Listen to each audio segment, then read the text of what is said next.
Hey guys, welcome back to another Hop Cartel video. I'm going to do a follow-up on the hobs and how they're looking at the moment. We've had some really good growth on one particular variety here, not so much on the other variety, which is a little bit disheartening, but it is what it is. I think what I need to do, I was going to discuss this while I was out there actually showing the progress, is probably need to thin out the rhizomes, the crowns a little bit. Try and get some new growth coming off the crown itself. Back in the beginning, I probably should have started digging them up every season and breaking the crown that way, getting rid of the crown even and starting off with new rhizomes, because in the first 2 years I actually had some really good growth, some monster bines, and so I feel, yeah, maybe I need to sort of dig them up and start culling some of that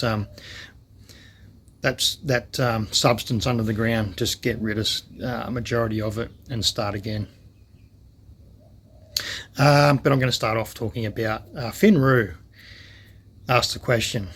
Finru got his own channel here on YouTube as well. Really, top bloke, really nice bloke, and I'd love to meet him in person one day at some point. But yeah, hop grower, craft beer lover, and also a home brewer.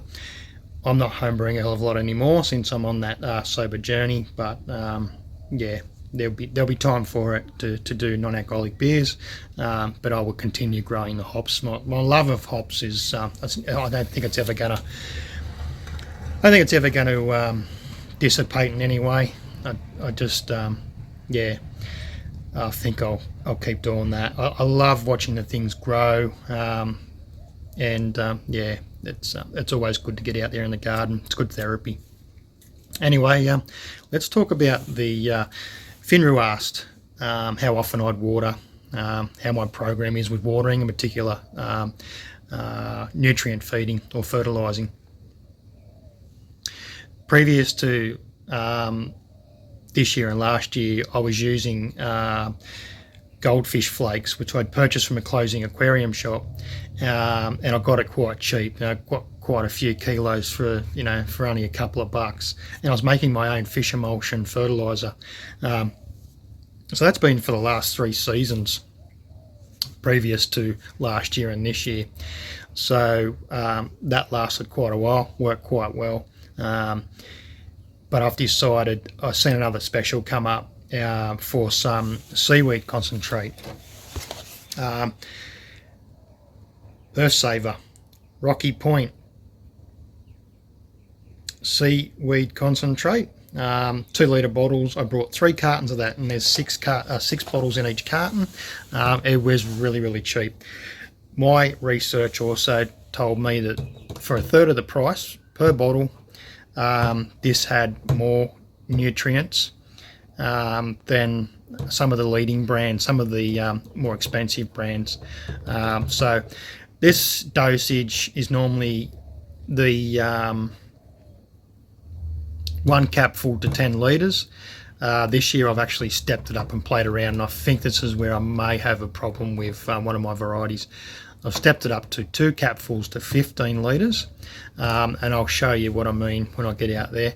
But this stuff is great for your lawn, your roses, lettuce, tomatoes, your vegetable gardens, transplanting, seedlings. It's a pretty safe product if you dilute it to the recommended dosage on the instructions. So yeah, definitely. You got your Charlie Carps.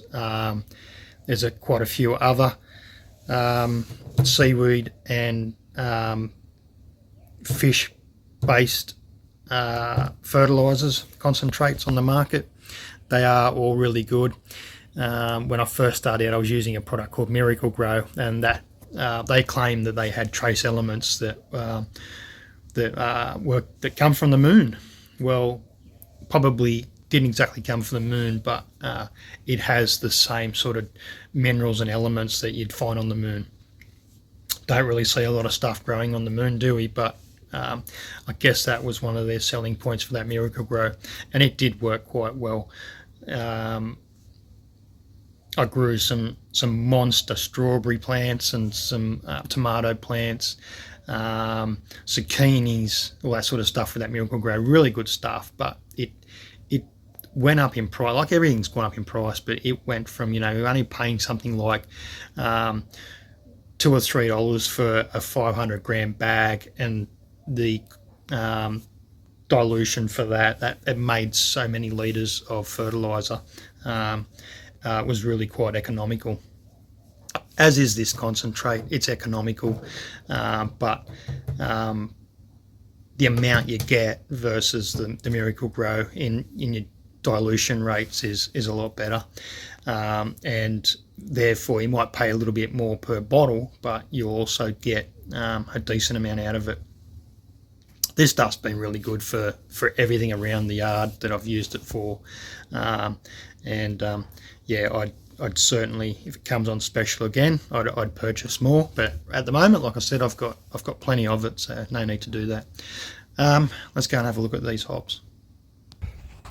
Right, so I'm going to start off with the Novocastrian Gold, aka Hurstbrucker.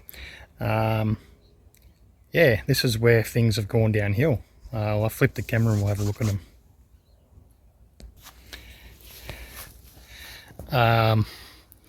Yeah, we've got next to nothing over the last 2 weeks. They've thickened up, leaves have gotten bigger. We have got some bugs chewing away at some of the leaves, but not enough to sort of decimate them in any way. Now I think I'm having issues with that 2 capfuls to 15 litres. As you can see, we've got some sort of nitrogen burn happening there. I'll probably just go back to a decent amount of water for these, and go from there. But yeah, definitely these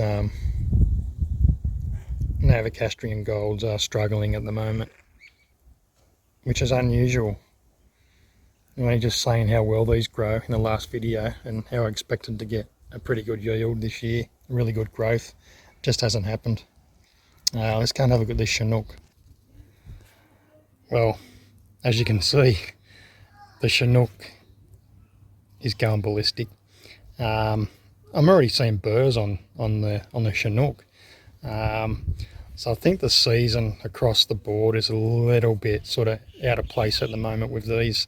We'll flip them around. We'll have a really good look at them from a full screen perspective. Alright, as you can see, the Chinook is doing so much better than that Novocastrian Gold. Really, really healthy.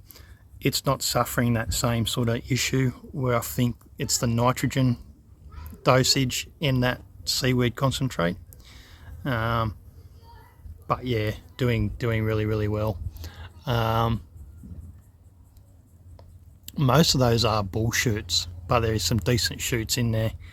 I didn't manage to get the extra strings up. I've just been way too busy once again. Work's gotten in the way of me putting some decent time into these. I know I said I was going to in the last video, but done the best I can with the time I've got. As mentioned, maybe these are just going a lot better due to the fact that we recently, well, last season had the trees in the front yard cut down. In turn has given us a lot more sunlight on these Chinook. So we've got side arms coming off some of these bines, and we do have, as mentioned,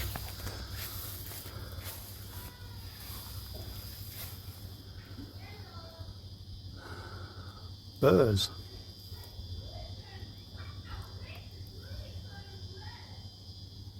We've got the burrs, as you can see there on those.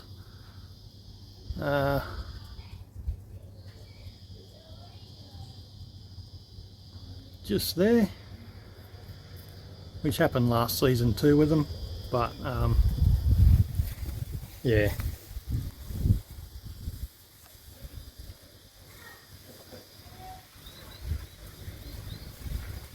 Side arms up the top there. actually a lot of burrs on there. I mean, I guess I'm not too concerned if we only get a little bit. It's going to be quality over quantity, and these things happen.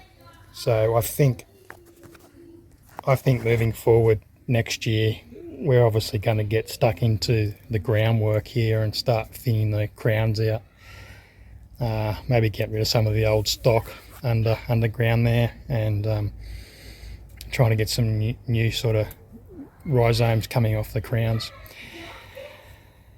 That's the plan anyway. Anyway, I hope you enjoyed that video of the progress. Yeah, 2 weeks on, that's a massive difference. Even on the other side there with the Hirschsprung, aka Novocastrian Gold, it's still a decent amount of progress. But yeah, these Chinook are doing really well. Absolutely